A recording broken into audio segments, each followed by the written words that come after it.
Okay, Gerry, welcome. Well, thank you very much. Well, Nice to be here. Great, great. I'm glad to hear that. Now, you are from another part of the country. I'm from St. Mary's, Ontario. Ontario, Yes. the fatherland. It's one of the provinces of the country. That's all I'm saying. Okay, right on. Right on. That's good. That's good. But closer to Toronto than us. That's right. That's true. Yeah, That's true. yeah. Good. Now tell me, how did you get involved in the Winterlights? Well, back 4 years ago, I was on town council in St. Mary's, and I had heard about the program, and I thought that St. Mary's should get involved in it. So I promoted it to council. Council saw fit to take it on, so we got involved in the Winterlights program, and so it started there, and then from there we got involved with the Communities in Bloom summer program, and away we went. How did you see that program affect your community?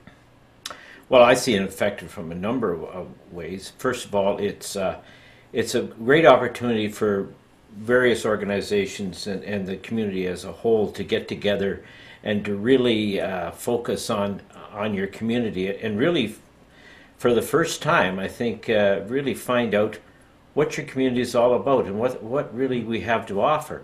Because if you look at the program and when you assess the program, most communities have a lot of the things that we're looking for in the program already there. They just don't realize it, and the community doesn't realize it. So I think, first of all, you get a lot of civic pride. I think from the standpoint of putting out your profile book, it's a tool that can be used for industrial development, for economic development, and for tourism.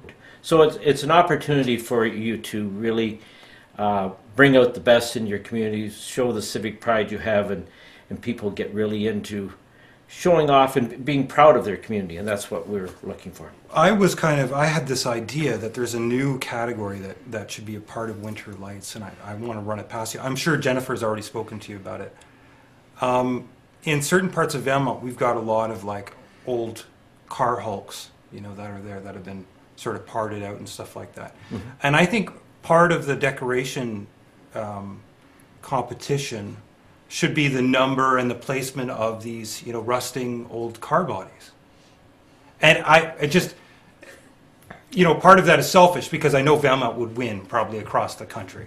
Well, I don't know anything about that. I wouldn't go into that, but that's an interesting concept. But I think that probably if you have a good municipal bylaws, your municipal bylaws takes care of your demolished vehicles and what have you, and I think you probably handle it through that. I see. That would be a way I'd handle it. Right. Where we could bring in demolished cars from other places. No, what you could do is promote the civic pride within your community, so people would clean up those derelict vehicles and make their areas and private and other areas much nicer. I understand. It's just a cultural translation thing. In Valemount, the rusty car hulks are kind of like pink flamingos, is what. Are they? It's kind of showing you care for the community. I actually haven't seen any. What? They're only taking you to the nice parts. I'm sure you just went to the mayor's home and back. So, how has the judging gone so far? Have you seen anything that you... I think Valemount is a very nice community. It's the first time I've been here. I think you've done an excellent job in working on the program pertaining to the 5 criteria. It's like every other community, regardless of whether it is, Lisa said, it's a competition. But regardless of whether you win or not, no one, even the winner, does not attain utopia. So you're always growing, you're always expanding, and you're always getting better.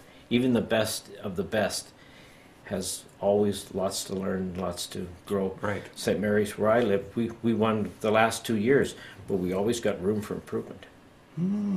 Interesting. So I'm guessing we're not going to win this year. Well, I have no idea whether you're going to win or But not. you're the judge. Well, the very reason I say that is you're the first community we're judging. Oh, so it's pretty early in the game to start saying whether you're going to win or lose or not. I mean, if I would say that, then the other 6 communities we would go to wouldn't like it that. So I think at the end of the day, when all is said and done, Lisa and I will make that decision. Okay, I understand.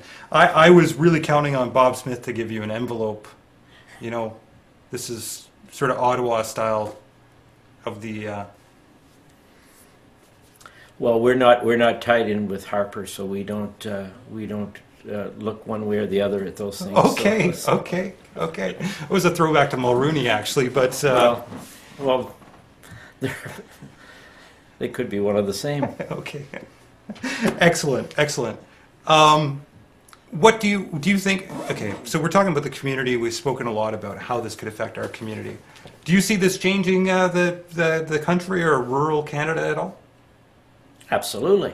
That's the whole purpose of it all. I mean, the purpose of our program is to bring to the forefront that Canada is one of the most beautiful countries in the world, and we have so much to offer, not only to our visitors, but to our own residents.